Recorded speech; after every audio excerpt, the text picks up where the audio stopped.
Non, moi je suis coach.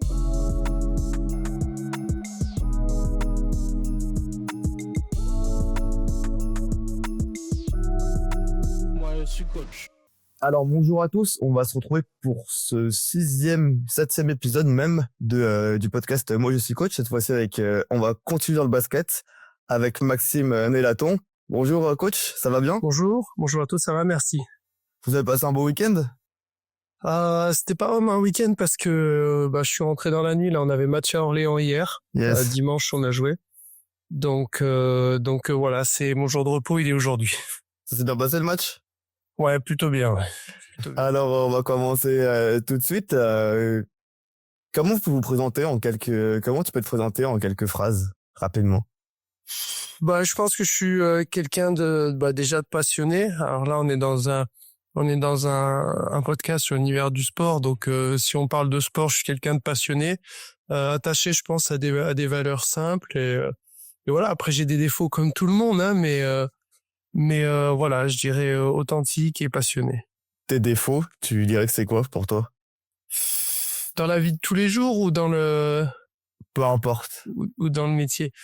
On va dire que dans le métier, je pense que j'arrive à être assez impulsif par moment. Yes. Et sinon, dans la vie de tous les jours, c'est arriver à faire la part des choses, à laisser le boulot là où il est et se concentrer sur les choses qui sont certainement plus importantes. Ça va comme défaut, c'est pas grave. Oui, après, on en a d'autres. Si tu demandes à ma femme, elle va te dire d'autres choses. Certainement, elle en aura plus.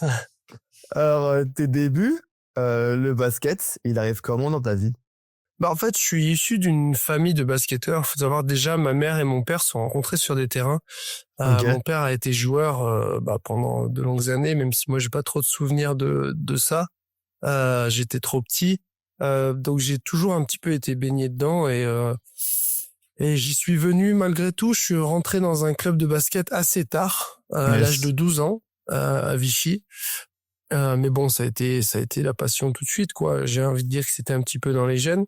Par contre, bon, j'ai joué en 3e division et 4e division notamment, mais j'ai tout de suite su que ma passion c'était celle du coaching, quoi. Donc en parallèle de jouer, j'ai passé les diplômes, tous les diplômes d'entraîneur. Je me suis fait plaisir pendant 14 saisons, je crois, en jouant, et puis j'ai vite basculé derrière. Pourquoi, dès que t'étais jeune, tu l'as dit, tu voulais devenir coach? Comment ça s'est fait ce déclic en mode ok, je commence à jouer, mais directement, je vais en faire mon métier presque à vie, quoi. Parce qu'en fait, quand je jouais, j'étais meneur de jeu et j'ai toujours été attiré et très intéressé par cet aspect tactique, par l'aspect technique, par l'entraînement et puis par aussi les dynamiques de groupe, gérer les individus, tout ça. Sur 14 saisons, je pense qu'il y en a au moins 10 où j'étais capitaine de mon équipe et ça c'est quelque chose qui m'a toujours intéressé, quoi, le côté tactique, technique, voilà. Donc j'étais aussi assez conscient sur mes capacités de joueur. Je savais que je ferais pas une énorme carrière. Ouais. Et est-ce que naturellement ma conscience s'est tournée vers ça? Je sais pas, mais en tout cas, ça m'a très très vite attiré. J'ai eu mon premier diplôme d'entraîneur, mon brevet d'état à 22 ans.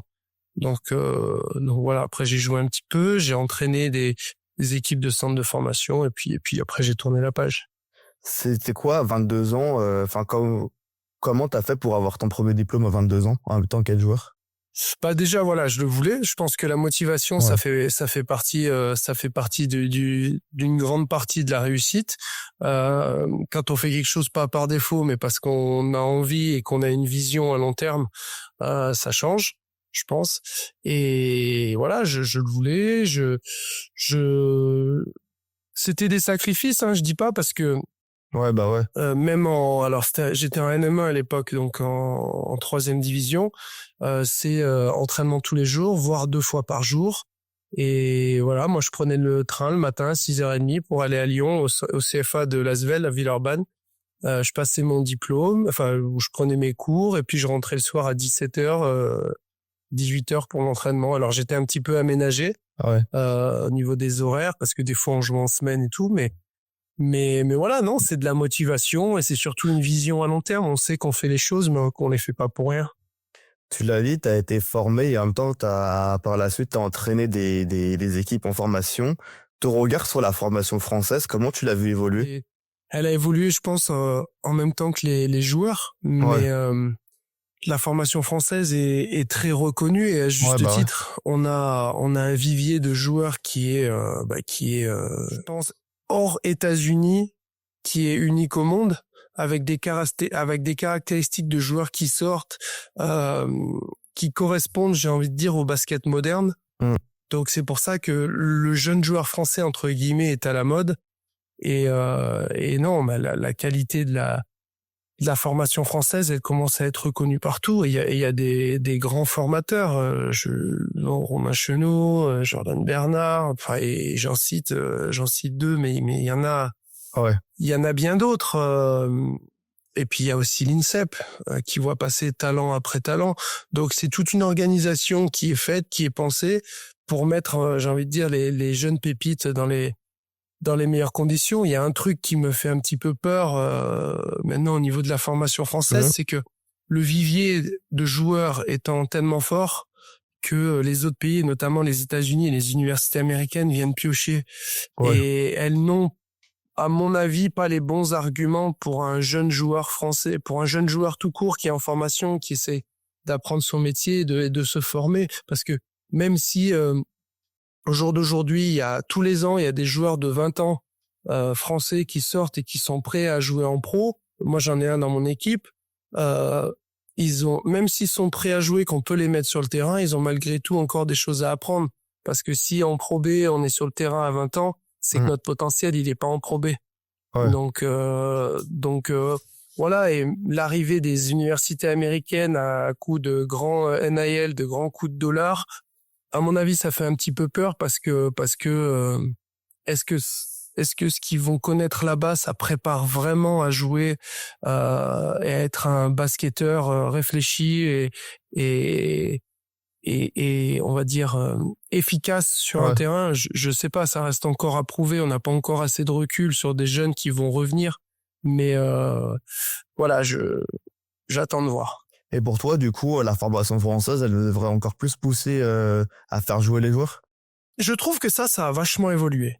Maintenant, enfin, je vois de mon côté en Pro B, on rencontre toutes les semaines de jeunes joueurs Ouais, bah ouais. dans les équipes. Les coachs maintenant sont assez ouverts à ça et puis ils sont ouverts parce que les joueurs sont compétents et sont capables d'eux aussi. Hein. Faut pas se voiler la face. Les joueurs ont le niveau maintenant à 20 ans, mais j'ai envie de dire que il y a d'autres moyens en fait pour les faire jouer.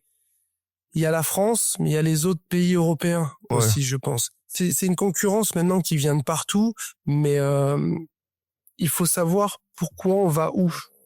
Il faut que les jeunes aient un vrai projet en fait et pas juste prennent je ne sais combien de centaines de milliers de dollars pour aller dans une université et rester au bout du banc.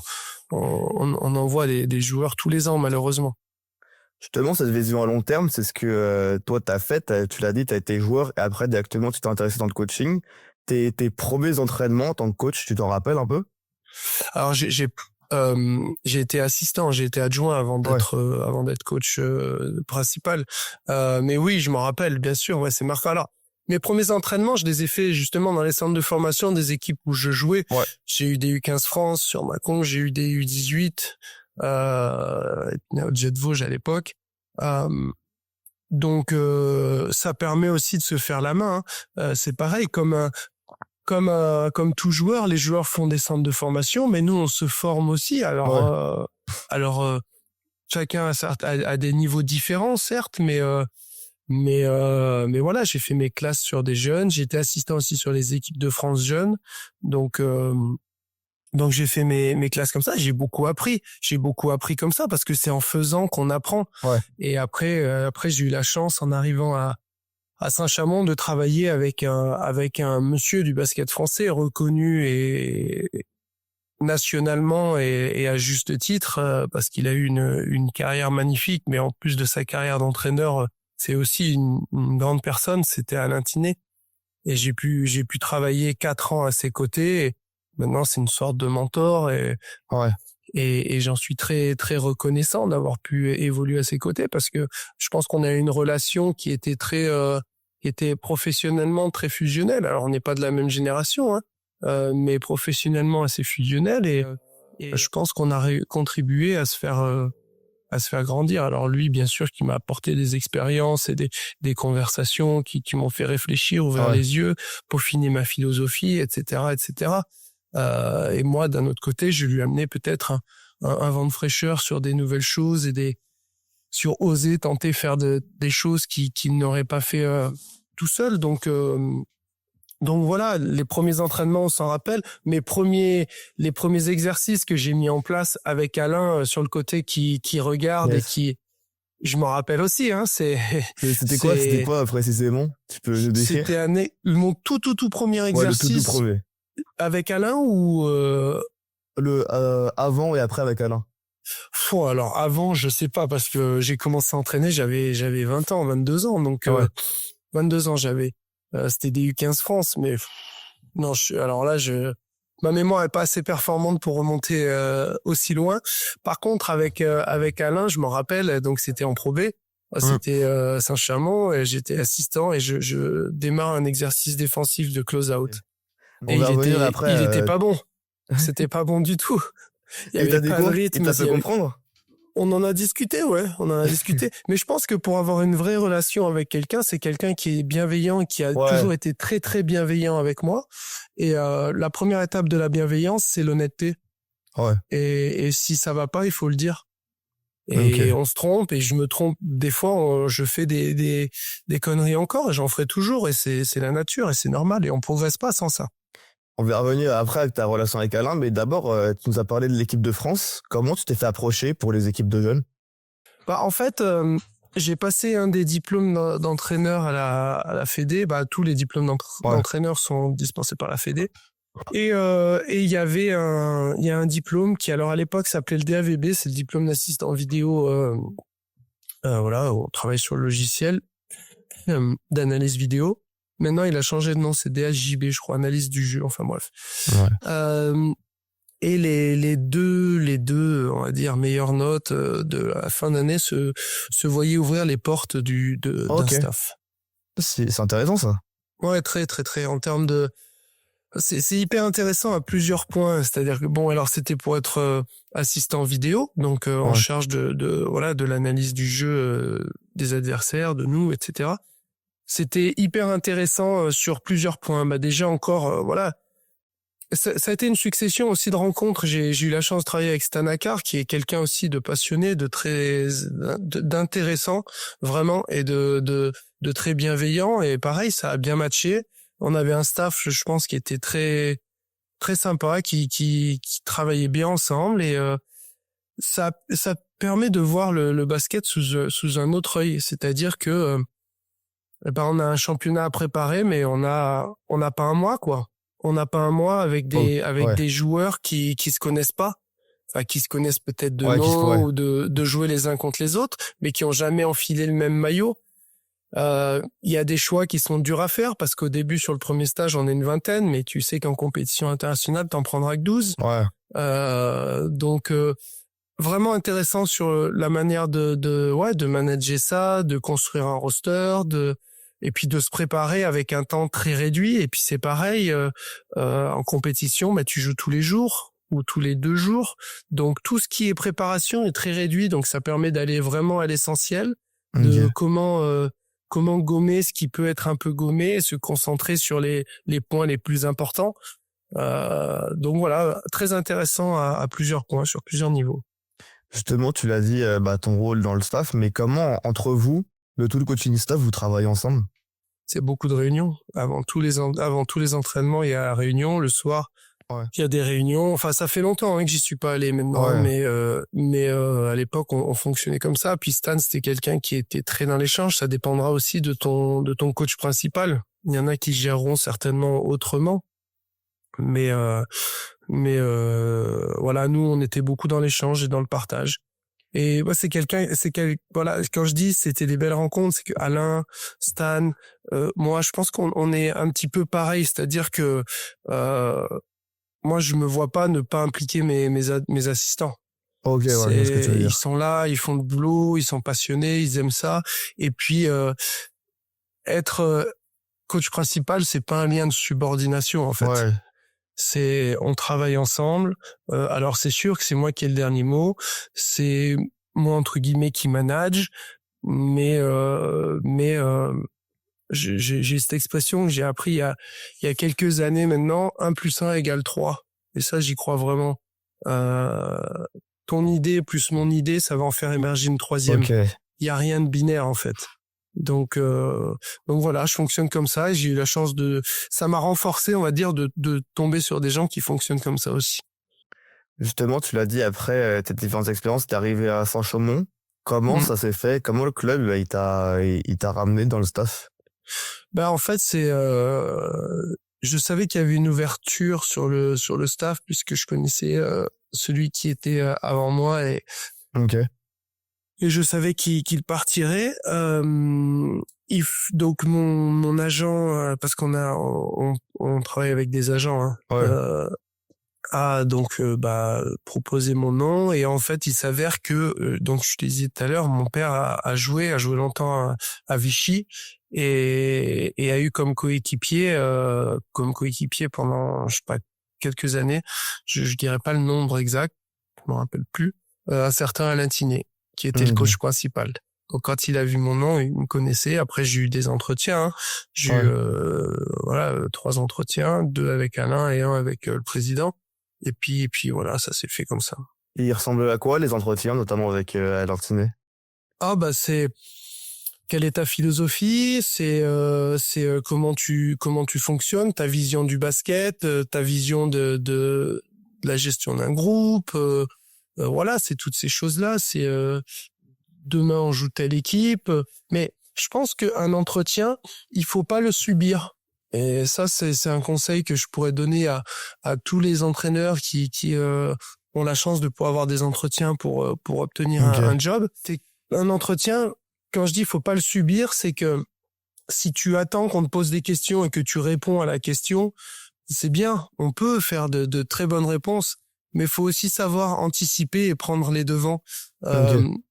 Être entraîneur, il faut avoir un avis tranché, il faut avoir une philosophie, il faut avoir des choses auxquelles on croit.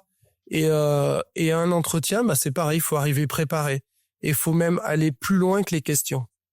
Donc voilà, je me rappelle de ce moment-là. Saint-Chamond était en play-off à l'époque et s'apprêtait à jouer Nancy. Mm. Et je suis arrivé avec un dossier tout prêt sur Nancy, force, faiblesse, comment les attaquer, Ok. et quel game plan avoir. Et du coup, directement, ils ont vu que tu voulais le poste, quoi, surtout. Bah oui, que j'étais motivé. Et puis ça permet aussi de pas se trahir, c'est-à-dire que je me vois pas arriver à un entretien dire ouais moi je peux faire ci, moi je vais faire ça, Ouais. moi je ceci, moi cela, et qu'au final 3 mois après quand t'es en poste, ben il y a la moitié de ce que t'as dit qui est fait quoi. Ouais. Donc ça permet aussi, je trouve, d'arriver et de montrer qui on est, de montrer comment on travaille. Voilà, moi, comment je vois les choses. C'est ce type de dossier que je peux présenter. Si ça te va, c'est bien. Si ça va pas, dis-moi ce que tu pourrais améliorer, ce que tu voudrais en plus, voudrais enlever, machin. Et après, c'est un échange, en fait. Il faut arriver à tourner l'entretien d'être descendant, question-réponse, à un échange. Mm. Et c'est vraiment ce que je cherchais. Parce que il y a l'employeur, le futur employeur qui cherche quelqu'un, qui cherche un coach ou même un joueur. Hein. Moi, les joueurs, je les ai en visio avant de les recruter à chaque fois. L'inverse est aussi bon. L'employeur va chercher le bon fit, la personne qui va matcher avec ce qu'on recherche et avec les valeurs, que ce soit du club, du jeu proposé, du type de management, n'importe Ouais. quelle valeur qu'on veut défendre en tant que club. Mais la personne qui se présente aussi, si elle donne pas ce qu'elle a sur le cœur, si elle donne pas qui elle est en fait, Ouais. et qu'au final elle se retrouve dans un environnement où elle a moins de chances de réussir, c'est peut-être pas un bon choix, c'est peut-être pas un bon choix de carrière. Donc voilà, je trouve que c'est donnant-donnant. Que ce soit des joueurs ou des entraîneurs, on va prendre l'exemple des joueurs parce que c'est plus marquant. Ok. Combien de joueurs va avoir des super stats, va faire une super saison, même si la qualité d'une saison est pas toujours liée aux stats, ça c'est un des grands pièges, je pense, de l'évaluation, notamment au basket. Et même joueur change de club, change de contexte, change d'environnement et plonge. Ouais, ok. Et parce que le fit est pas bon, les valeurs se rejoignent pas, les capacités n'étaient pas celles qui étaient attendues, etc., etc. Donc je pense qu'un entretien pour avoir un poste, c'est aussi important pour l'employeur que pour le futur employé. Les deux doivent se rejoindre à un moment donné. Donc Ok. je pense qu'arriver préparé arriver prêt, préparé et dépasser la barrière du question-réponse et arriver à passer dans l'échange sur qui je suis et qu'est-ce que vous attendez du poste, ça me Ouais, ça paraît permet de matcher, essentiel quoi. et fondamental. Exactement. Ouais. Justement, tu l'as dit, ta relation avec Alain, c'était une relation de confiance et tout. Est-ce que toi, au fil des années, t'as senti que cette relation, elle s'est de plus en plus améliorée et construite? Oui, parce qu'on a connu, en 4 ans, on a connu beaucoup de choses. Déjà, il y a eu le Covid au milieu. Ouais. Et on a connu beaucoup de choses. Et puis, je pense qu'on avait une relation très saine, Ah, ok. dans le sens où malgré qu'on soit dans le sport professionnel, c'est pas toujours le cas. Mais on avait vraiment une relation de loyauté et très saine. Et je pense que les joueurs l'ont aussi vite ressenti que voilà, on était assez proches. Il m'a un peu pris sous son aile, on va dire. Il a été un mentor pour moi et moi j'ai essayé de lui rendre un maximum parce que je savais que inconsciemment je lui devais, quoi. Mais voilà, je pense que tout binôme ou tout trinôme de tout staff, en fait, si le staff n'est pas lié, si le staff n'est pas joint, Mhm. si on laisse une brèche aux joueurs, ils vont s'y engouffrer. Ok. Ils vont s'y engouffrer. Donc, on demande d'avoir un groupe soudé, on demande de créer des valeurs, de créer des dynamiques, de la cohésion de groupe. Mais le premier groupe qui doit être très cohérent et totalement ensemble et faire bloc, c'est le staff. T'as senti, toi, justement, une relation avec les joueurs qui a évolué, vu que t'es resté, bah, t'es toujours au club, mais en tant qu'assistant, t'as senti, t'étais comment avec les joueurs? Il y a inconsciemment, alors je dirais pas une barrière parce que il y a inconsciemment un lien, on va dire, entre guillemets, de subordination qui se crée, même si j'aime pas ce mot. Mais je pense que tu dois rester authentique de qui tu es. Ok. Si tu changes du jour au jour parce que ton titre a changé, quand je dis titre, c'est passé d'assistant à Ouais, coach ouais, ouais. principal. Le titre du boulot que tu effectues. Si le titre change ta personnalité, à mon avis, tu vas dans le mur. Ok. On doit rester qui on est et on doit rester propre à sa philosophie et propre à ce qu'on pense. Moi, je ne crois pas au bâton et à la carotte, c'est-à-dire que la menace, le management par la peur, le management du tu fais, t'exécutes et t'obéis, j'y crois pas. Pas en tout cas de nos jours, pas avec les générations actuelles. Et puis c'est pas moi non plus. Ouais. J'ai pas appris comme ça, c'est ce en quoi je ne crois pas. Alors si le titre entre guillemets me fait devenir comme ça, je pense que je vais dans le mur. Non, moi j'aime être proche de mes joueurs. Alors bien sûr que être proche, ça a ses limites. Hein, il y a une limite à ne pas dépasser. Faut pas que la proximité enlève la discipline. Euh, mais voilà, j'aime avoir le ressenti parce que au bout du bout, le jeu appartient aux joueurs. Et si on met en place quelque chose dans lequel ils vont pas s'épanouir, auquel ils ne croient pas, ça réussira pas. Pour moi, la clé du succès, notre boulot, c'est du management. C'est du recrutement et du management. Après, il y a Ok. l'aspect basket, mais c'est qu'un tiers du boulot. Quand on arrive à passer de l'obéissance à l'adhésion, quand ta vision et ton projet deviennent leur, t'as gagné. Ok. Et pour ça, faut avoir les ressentis. Pour ça, faut être assez proche. Faut parler, faut échanger, faut expliquer. Parce que c'est pas le tout de dire, on fait ça, on fait ça, on fait ça. Non, on fait ça parce qu'on veut en arriver là. On fait ça parce que toi, tu vas réussir Ouais, c'est dans montrer ce l'objectif, système-là. ouais. Voilà. Et montrer que on ne fait pas pour nous, quoi. Ouais. Mais chaque individu va avoir son rôle pour faire gonfler le groupe. Et si le groupe et les individus seront automatiquement bénéficiaires de ça. Tes inspirations à toi, parmi d'autres coachs, que ce soit français, européen, américain, tu dirais qui? Il y a eu enfin, il y en a toujours, hein. Mais ça change. Quand je dis il y a eu, c'est que ça change au fil du temps parce que le basket, t'évolues en plus. Exactement. Le basket évolue. Le basket évolue vachement et les joueurs évoluent et les caractéristiques de nos équipes changent d'une année à l'autre. Ouais. Donc, mais des influences, oui, j'en ai. J'ai bien aimé ce qu'a fait Steve Kerr à un moment donné. En ce moment, Thomas Lissalo. Ce qu'est en train de faire Kenny Atkinson. Voilà. Pourquoi? Parce que c'est des principes de jeu qui se rapprochent un petit peu de comment je vois le basket. Je pense qu'une inspiration, elle doit te faire réfléchir. Elle doit te dire, il fait ça comme ça. Comment il en est arrivé là? Est-ce que moi, avec mon équipe et mon personnel actuel, mes joueurs actuels, ça peut fonctionner? Est-ce que il faut pas l'améliorer, le changer un petit truc pour que ça corresponde plus à mon équipe. Donc, inspiration, le danger de l'inspiration, c'est de faire du copier-coller. Ouais, ça sert à rien, ça. L'inspiration, elle doit t'emmener à réfléchir. Elle doit te faire dire, ça collerait bien à ce que j'aime, ça collerait bien à ma façon de voir les choses. Maintenant, est-ce que c'est faisable ou pas? Et puis, au-delà de ça, j'ai beaucoup voyagé. J'ai été apprendre parce que on a les diplômes d'entraîneur. Et la Fédé, a fait un bon boulot pour préparer les entraîneurs. Mais c'est qu'un bout de papier qui ouvre une porte. Et ta formation, tu te la fais toi-même, en fait. Ouais. Parce que la Fédé, et à juste titre, n'est pas là dans un diplôme d'entraîneur pour t'expliquer une philosophie. Pour te dire, on doit jouer ça, on doit faire comme ça, on doit faire comme ça. Tout simplement parce qu'il n'y a pas de vérité. Et parce qu'il va y avoir 50 coachs, il va y avoir 50 philosophies différentes. Donc, au fil des années, j'ai pas mal voyagé. J'ai été visiter plusieurs entraîneurs, voir comment les gens travaillaient en général sur entre 3 jours et une semaine. T'es allé où précisément? J'ai été aux États-Unis dans les universités. J'ai été dans un club, dans une franchise NBA à Orlando.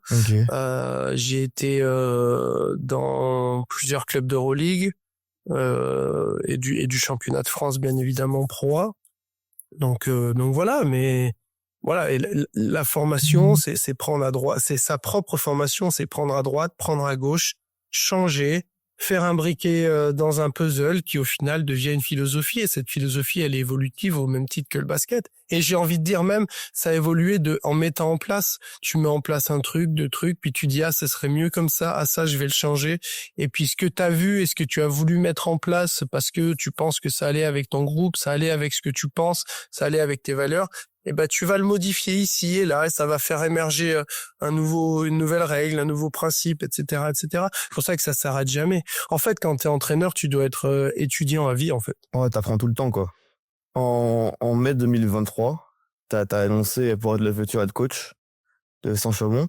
Comment c'est fait que ce soit toi? Déjà, j'étais au club. Alors, on avait des dirigeants qui marchaient à la confiance, aux valeurs. On est un club qui même étant en Pro B, restait avec des valeurs familiales, était sur des valeurs familiales et assez, on va dire, bienveillantes. Et en fait, étant 4 ans au club, ils se sont aperçus que on avait des valeurs communes. Ça matchait, quoi. Ça matchait avec les joueurs, ça matchait avec les dirigeants. Et voilà, ils m'ont offert le poste à partir du moment où Alain a décidé de prendre sa retraite. Donc c'est ça aussi, c'est que ça a été quelque chose d'assez sain. Et puis Alain, on va dire, a permis à ce que je me prépare à ça aussi, puisque vers la fin, il me donnait de plus en plus de responsabilités. Donc ça s'est fait assez naturellement, j'ai envie de dire. Après voilà, j'ai eu des entretiens aussi. Forcément. Il a fallu exposer la philosophie, comment je voyais les choses, comment on allait s'entraîner, etc., etc. Et puis le club a aussi fait son travail et ce qu'il devait faire pour le bien de l'organisation, c'est-à-dire rencontrer plusieurs autres profils. t'es même le plus jeune entraîneur de Pro B. Ça Alors fait plus quoi? cette année, je crois. Ah ouais, puis cette année? L'année dernière, oui. Mais je crois que cette année, Vincent à Chalon-Reims, il doit être plus jeune que moi d'1 an ou... Mais Ça bon, fait comment, du c'est coup, un d'être détail. l'un des plus jeunes en Pro B? T'en fous? C'est un détail, ouais, C'est un complètement. détail pour toi? Complètement, ouais. Je pense que chaque personne a son propre chemin, en fait. Ok. Et voilà,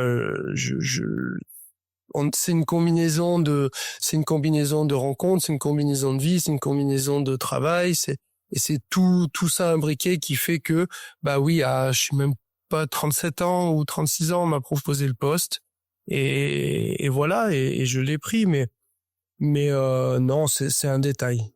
Il en faut un, hein. Bah, forcément. Il en faut un plus jeune, et comme il faut un plus vieux, donc non, c'est un détail. Toi, aujourd'hui, t'es en Pro B. C'est quand tu le dirais, il est comment le niveau de la Pro B? Il évolue vachement. Bah justement, c'est un petit peu lié, je pense, à ce qu'on disait tout à l'heure au niveau des jeunes. Les jeunes sont de Ouais. plus en plus forts. Les Français, on parle des jeunes, mais les Français qui étaient jeunes il y a 5 ans Ouais. et qui aujourd'hui ont passé des caps, ont été formés, ont progressé, ont évolué, montent aussi ce niveau de la Pro B au jour d'aujourd'hui. Et tu vois, moi j'ai suivi la Pro B parce que quand j'avais une quinzaine d'années, enfin même un peu avant, entre 10 et 15 ans, j'allais beaucoup à Vichy qui est un bastion quand même de la Pro B, hein, Ouais. qui est depuis certain nombre d'années, qui est monté en Pro A, descendu, remonté, etc. À l'époque, les stars, c'était les Américains. Ils étaient un cran au-dessus. Et moi, je me rappelle d'Elliot Hatcher, Anthony Stanford, Herman Smith, enfin tous ces joueurs-là, Rashan Turner. Mais aujourd'hui, les Français, je pense qu'on peut affirmer que les Français, dans certaines équipes, sont aussi forts que les étrangers. Ouais, bah. Et l'évolution de la Pro B, elle est due à ça, à mon avis. Maintenant, je pense que on est une ligue qui est très, très, très athlétique, qui est moins talentueuse, il faut le dire, qu'en Pro A. Et de ce fait, si on combine la dimension athlétique et les fermetures d'espace qui sont plus fortes parce qu'on peut se permettre que son vis-à-vis est peut-être moins talentueux, des choses qu'on fait défensivement, qu'on se permettrait pas de faire au-dessus, je pense que c'est une ligue qui est quand même assez dirty, on va dire. C'est-à-dire qui fait la part belle au combat, et je pense il faut épurer. Il faut épurer par la règle, par l'arbitrage, par tout ça. On devient, je trouve que la dureté et la dimension athlétique est en train de prendre un pas trop important. Alors attention, je pense pas qu'il faut de l'écarter non plus, parce que c'est notre caractéristique en France. On a de la chance, on a une véritable chance d'avoir de la diversité. Et ça amène un basket, je trouve, très complet, que ce soit dans le jeu, dans ce qu'on propose, avec la formation des gars. Moi, je vois, j'ai 3 joueurs de moins de 24 ans, ou moins. Les 3, je pense qu'ils peuvent jouer en Pro A, dans un rôle qui sera plus mineur, mais ils peuvent, ils ont le niveau. Donc, je pense que voilà, l'évolution des jeunes, l'évolution des Français, le vivier de joueurs français, combiné à notre diversité, la capacité qu'on a à avoir différents profils, fait que, au jour d'aujourd'hui, tu pourrais faire une Pro B 100% française et le niveau baisserait peut-être un petit peu, mais pas drastiquement. Justement, le championnat, il a des locomotives. Comment, par exemple, par Roanne, à Blois, à Orléans, que vous avez tapé, comment ce championnat, ça permet d'avancer, les locomotives? Oui, mais j'ai envie de dire que c'est différent tous les ans. C'est rare. C'est pas souvent en Pro B qu'une équipe est année après année en haut du classement, en fait. Ouais. Et on se rend compte, et c'est là où on voit que c'est un championnat qui est dur et qui est très aléatoire. Tout le monde peut battre tout le monde. Hier, on gagne chez le premier. Tout le monde bat tout le monde. Et d'année après année après année après année, avoir de la constance année après année, c'est ce qu'il y a de plus dur dans le sport, mais je pense encore plus en Pro B. Et on le voit, les équipes qui se descendent de Pro A ces dernières années, à part Chalon-sur-Saône il y a 2 ans, elles remontent pas si vite, quoi. Boulazac est encore là, Antibes est encore là, Chalon-Reims est encore là. Orléans est encore là. Et j'en oublie certainement. Roanne, qui est son l'année dernière, Blois, qui est son l'année dernière, ils sont pas premier et deuxième. Ouais. Donc voilà. Et puis le sport, c'est pas une sinécure. Argent égale pas forcément résultat. Ouais. Donc voilà, il faut construire, il faut bâtir, il faut être constant. Et puis à un moment donné, quand on est constant, ça sourit à un moment donné. Là, on parle du basket français. Cette année, même les années précédentes, il y a eu plusieurs annonces pour moderniser le basket français, notamment à travers la ligue. Comment tu vois que ça évolue? Bah, ça évolue par le jeu. Ça évolue par le jeu. On voit le jeu aujourd'hui, ce qui est proposé sur le terrain, c'est tu prends un match de Pro B 10 ans en arrière, même de Pro A, de n'importe quelle ligue, de NBA, tu vas voir des subtilités qu'il n'y avait pas avant, en fait. Mais ça vient, je pense, par ce dont je parlais tout à l'heure, 1+1 égale 3. Il y a de plus en plus de coachs, il y a de plus en plus de coachs formés, et il y a de plus en plus d'échanges, et il y a des choses qui émergent de tout ça. Donc le basket est en évolution, et je pense c'est en bonne évolution. Donc voilà, maintenant il y a les règles aussi qui font que le basket évolue. Il y a les règles aussi, les réglementations,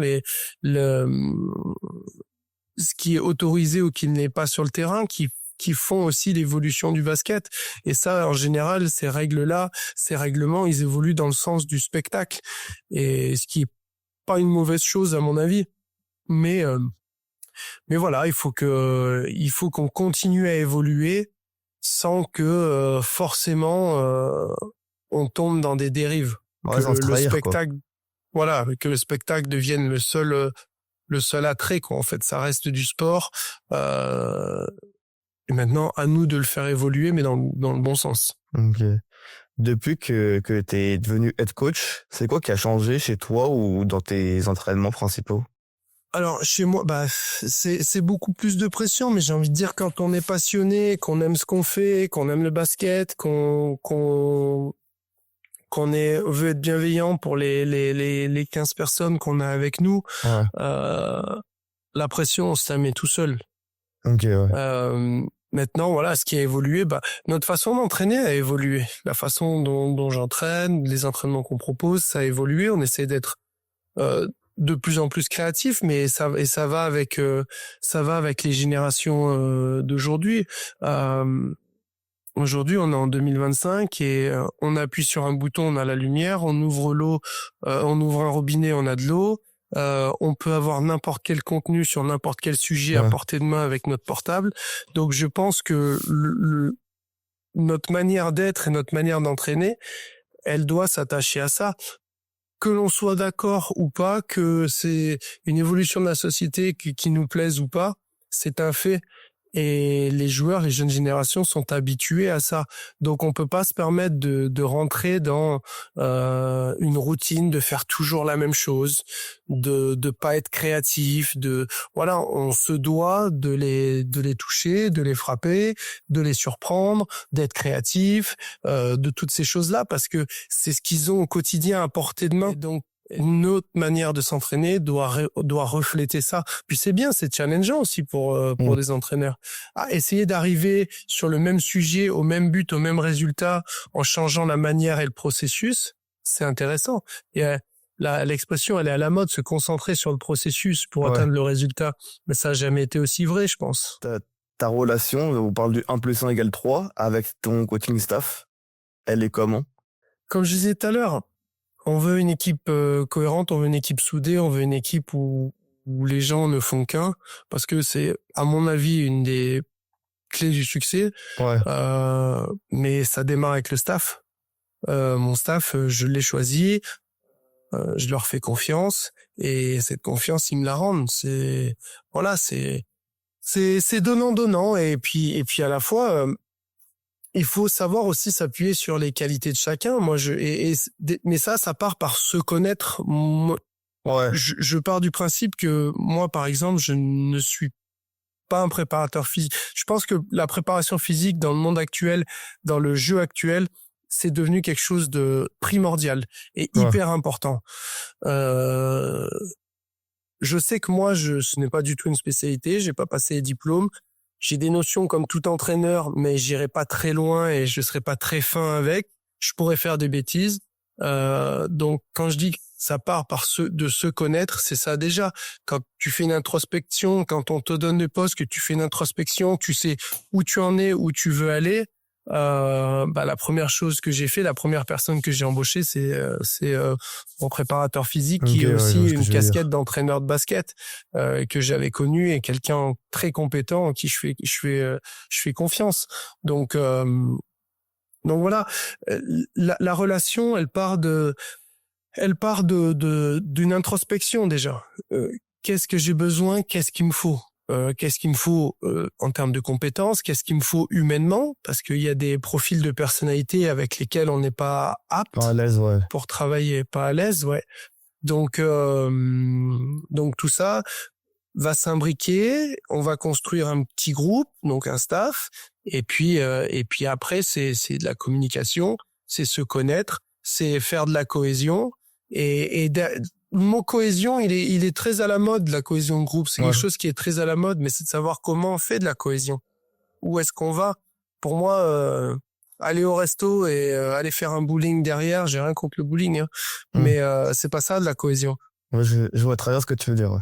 C'est pas ça. Des gens qui s'entendent pas peuvent bien aller faire un bowling et manger un morceau ensemble. Ouais, c'est porter vers le haut son équipe, quoi. C'est ça que tu veux.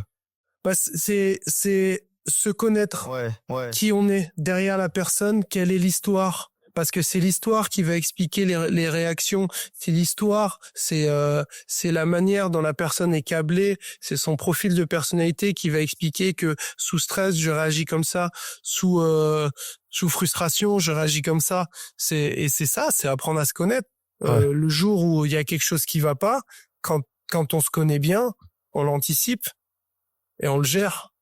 Parce que voilà, comme je disais tout à l'heure, mon métier c'est du management. Et pour manager les personnes, il faut les connaître. Il faut anticiper, pas forcément anticiper leurs réactions, parce que c'est toujours dur à anticiper. Non, mais il faut connaître leur profil de quel personnalité. Voilà. Et c'est ça la cohésion. Le projet au club à moyen et à long terme, tu dirais que c'est quoi les objectifs?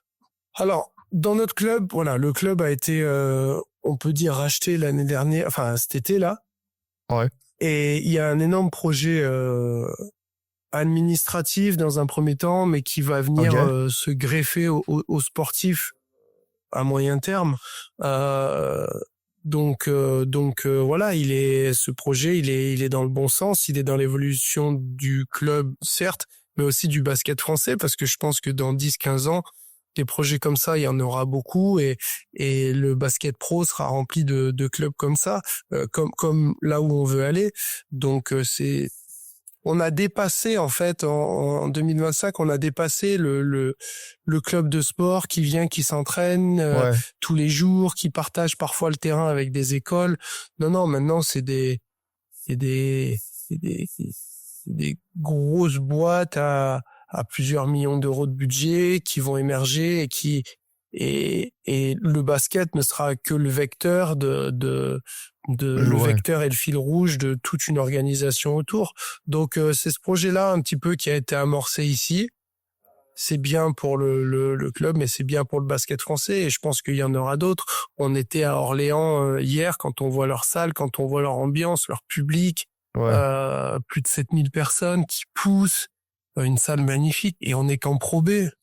On se dit que le basket français est dans la bonne direction.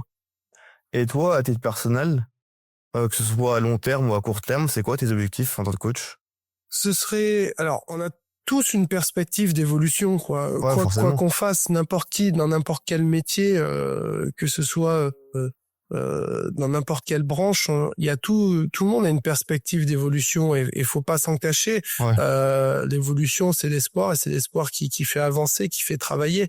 Maintenant, je pense que ça doit pas être au devant de la tête, mais juste dans un coin. Ok, je vois ce que tu veux dire. Parce que le meilleur moyen de se planter, le meilleur moyen de mettre une pression négative, c'est de voir quelque chose et de vouloir y aller tout de suite. Les choses, elles doivent, si elles se font, elles se feront naturellement. Et c'est un petit peu aussi comme ça que je suis arrivé entraîneur principal. C'est que quand j'étais assistant, je pensais pas être entraîneur principal. Par contre, voilà, je parlais de processus tout à l'heure, c'est si on fait bien notre travail, si on fait les choses déjà en bossant et de manière très saine, Ouais. les résultats suivront. Si Ça les va se voir, en résultats plus. suivent, l'évolution suivra. Voilà. Ok. Donc, bien sûr qu'on veut tous évoluer. Maintenant, si évolution il doit y avoir, est-ce que c'est dans 6 mois? Est-ce que c'est dans 3 ans? Est-ce que c'est dans 15 ans? Ouais. Ça, il y a beaucoup de choses qu'on ne contrôle pas là-dessus. Donc, ce qu'on contrôle, c'est ce qu'on est en train de faire actuellement. Et puis, ce serait tellement égoïste de ma part de dire, bah, moi, je veux évoluer, donc on va faire ça. Ouais. Et je prends mes 12 joueurs et tout mon staff en cobaye pour mon évolution. Non, on est concentré on a une mission cette année. On est concentré dessus. On la vit à fond. On la fait à fond. Et puis après, ce qui doit se passer se passera. Et Ok. puis voilà, il y a des choses qu'on contrôle pas, quoi. Donc non, s'atteler à voilà, ce qu'on contrôle, le job actuel, ça reste le plus important. Ok. Avant de finir, ton objectif cette saison avec le club? S'il y en a Bah, un objectif à choisir.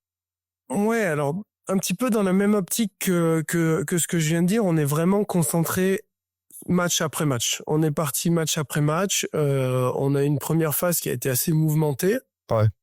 Donc là, on essaie vraiment de comme je viens de le dire, il y a des choses qu'on n'a pas pu contrôler et qu'on ne contrôlera pas, les blessures, des choses comme ça. Mais voilà, l'objectif, c'est que déjà l'adhésion au projet reste la même jusqu'au bout. Ok. Et je pense que, tu vois, ça fait partie du processus dont je parlais. Et si c'est le cas, je pense que les objectifs chiffrés qui nous ont été donnés de rentrer dans les playoffs ont de grandes chances d'être atteints. Ok. Donc voilà, à garder les joueurs sous pression, dans l'adhésion, dans le partage, l'échange et dans les valeurs qu'on a mis en place ensemble. Je pense que une grosse partie des objectifs seront remplis. Disons qu'on a beaucoup plus de chances de remplir nos objectifs dans ce cas-là. Ok. Bah, c'est tout ce que je vais te souhaiter, c'est d'aller en playoff cette année. C'est gentil, merci. Merci à toi. De rien, merci. Non, moi je suis coach.